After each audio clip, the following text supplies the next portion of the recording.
What's going on, everybody, and welcome back to my channel. This is going to be a quick 2-minute video. I just wanted to give you a quick update on my trailer and where I'm at. So let's take a look.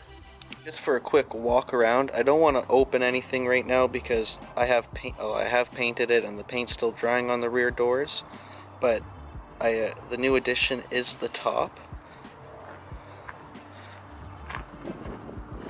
And I've taken away the front, but I plan on mounting some jerry cans here and a shovel up top, kind of the whole overland shebang. But other than that, I just gotta wait for the paint to dry, put the lights back in, and I'm good to hit the trails, which will hopefully be June 1st. That's when all like the Crown Land camping open ups around me, or that's when you're allowed legally to go. But other than that, it's good to go and I'm pretty excited. But yeah, this was just a quick update video just because I've been so MIA from YouTube.